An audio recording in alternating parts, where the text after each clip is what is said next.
Nós queremos projetar essa cidade pelo talento que ela tem para todos e todas, e não uma cidade que pertence à especulação imobiliária. As coisas estão mudando. De alguma forma, de algum jeito, a política que a gente está habituado aí dos últimos anos está começando a se transformar mais uma vez. Eu vou fazer uma breve análise hoje aqui sobre alguns aspectos da campanha da Margarida, para a gente tentar sintetizar essas coisas e tentar fazer um exercício aqui para a gente imaginar de para onde que a gente está indo. Porque a campanha da Margarida sintetiza algumas dessas coisas, mas eu acho que ela sintetiza de forma geral algumas candidaturas no Brasil afora e alguma coisa com relação à ideologia na política de para onde que a gente está indo.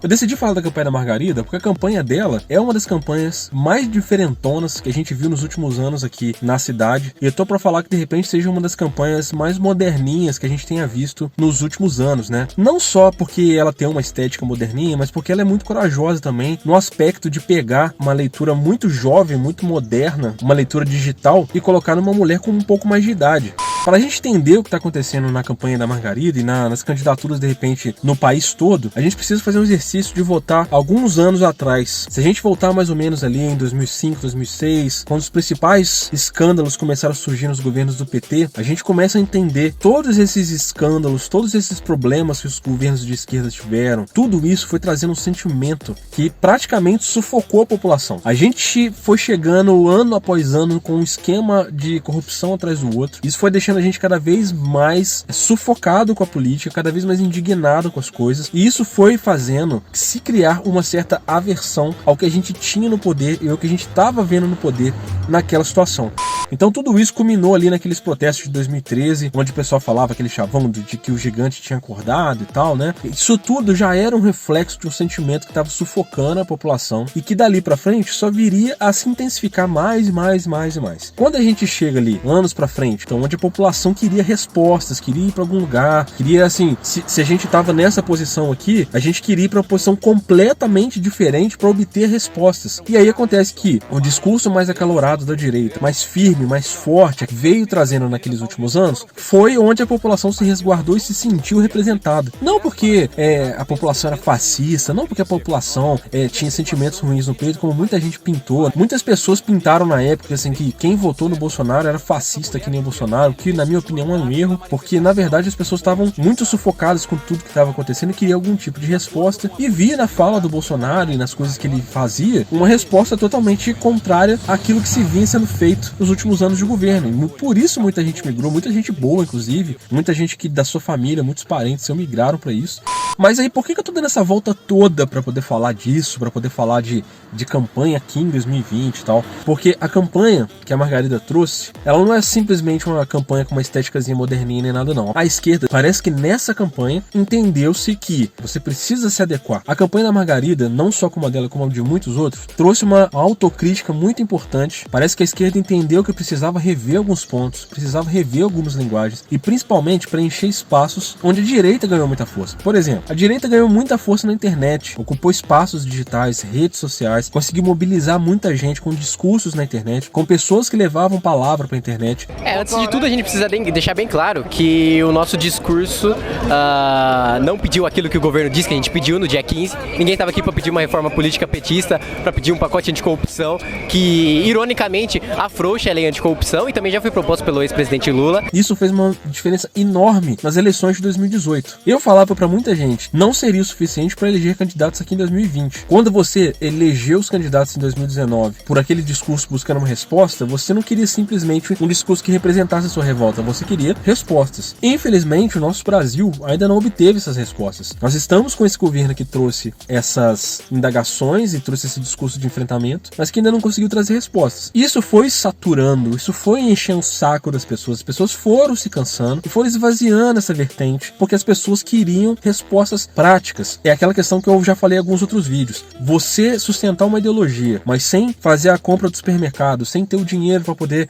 comprar a sua comida, sem poder pagar suas contas, é muito difícil. E o brasileiro não está conseguindo, muito por conta de pandemia também, toda a situação que a gente está enfrentando, mas a economia não deu respostas. Então a resposta, na realidade, ainda não veio. Então a esquerda veio dessa vez, né? Como, por exemplo, na campanha da Margarida. uma campanha com mais autocrítica, uma campanha que se reconheceu qual era o lugar onde deveria se estar. A Margarida, por exemplo, não falou de PT durante a campanha dela, ela não fala PT, literalmente, ela não fala a expressão PT. Se ela falou, eu não vi. O que eu vejo ela fala é Partido dos Trabalhadores. Ela escondeu a identidade visual do partido, né? Então aquele vermelho dominante, ele não tá presente nas peças dela, nem na televisão e nem no material gráfico. O discurso dela é um discurso totalmente abrangente, não é um discurso que fala assim, eu vou governar para os pobres. Não, pelo contrário. O slogan dela diz, né? Tudo é para todos. Então ela tá abrangendo a cidade inteira. Ela também tá sendo capaz de agregar o jovem, porque ela tá sabendo como se comunicar com o jovem, porque a linguagem da campanha dela tá trazendo isso. Então ela se comunica com o jovem, se comunica com o mais velho, consegue abranger um público maior e até converter votos onde parecia ser impossível. Essa, inclusive, é uma das características mais importantes dessa esquerda nessa campanha de 2020. Vou citar aqui o exemplo do Boulos em São Paulo. Eu comecei a acompanhar a campanha do Boulos mais ou menos aí nas primeiras semanas, 2 primeiras semanas de campanha. Tem uma coisa muito interessante para ser vista na campanha do Boulos, que a gente pode fazer uma conexão com a campanha da Margarida aqui também. O Boulos, a estratégia dele foi bem clara. Ele não mirou a campanha dele na base. Ele admitiu que a base estava garantida, que a base estaria com ele independente do que fosse. O Boulos mirou na rejeição, ele correu atrás de converter votos de rejeição, tentou ir atrás do carisma para poder mostrar para essas pessoas que ele era outra coisa do que se pintava, conseguiu dobrar essa rejeição, agariando mais votos para a base dele, foi atrás dos votos nulos e brancos, de gente que não sabia em quem votar. Só na paz? Beleza, obrigado por ter aceitado vir aí, viu? Obrigado mesmo, cara, porque eu acho de verdade que a esquerda tem que vir conversar com os caras que não são esquerda, porra. Por que adianta tu ficar pregando pros caras que já são convertidos? É isso mesmo. Essa é a minha ideia, Igor. Por isso que eu tô aqui. Legal. Tenho ido conversar com todo mundo, porque legal. Pregar pra convertido não dá. Tem que sair da bolha. Pois é, também acho. Ele decidiu ir em lugares onde, teoricamente, o público era hostil pra ele. Então, por exemplo, assim, ele foi no Flow Podcast, que aparentemente era um podcast de direita, e ele talvez tenha sido a primeira força de esquerda aí no Flow. Conversou com os caras, e se você for ver os comentários no YouTube, é só gente elogiando ele, falando assim, poxa, eu não sabia que o Boulos era assim.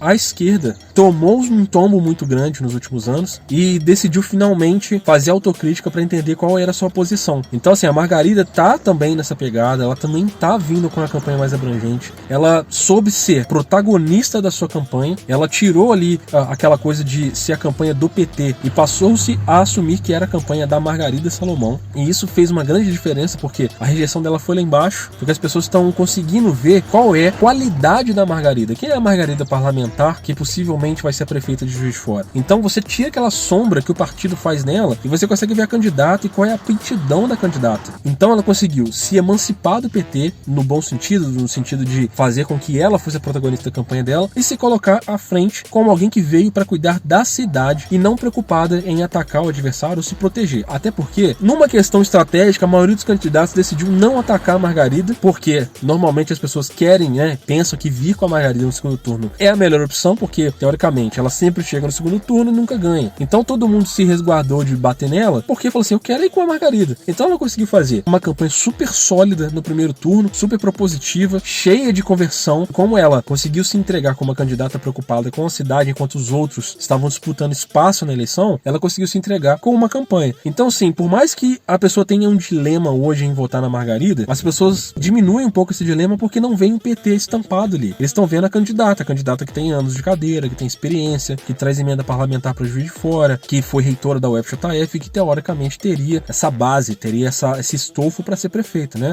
O maior dilema que as pessoas encontraram agora é o de que, será que essa Margarida candidata é a Margarida que vai ser prefeita? Será que ela vai continuar prefeita se emancipando do partido e se mostrando capaz? Ou será que, quando a campanha acabar, as pessoas que orientaram ela a fazer campanha assim vão sair de jogo e ela seria uma candidata do PT dentro da prefeitura que iria sublocar ou locar a prefeitura para outros nomes do partido? Fica esse recado aí, essa análise. Ao passo que a esquerda aprendeu a fazer uma releitura das suas próprias pautas, da sua forma de se comunicar, a nossa política muda, o vento ideológico vai se transformando também. Então eu acho que assim como a esquerda fez, talvez já estejamos num ponto onde a direita precisa rever os seus conceitos, trazer novamente uma leitura aí para política nacional. Mas essa é só a minha opinião. Eu quero que você deixe o seu comentário aqui embaixo. É um prazer poder trocar essa ideia com vocês e até a próxima. Tchau, tchau.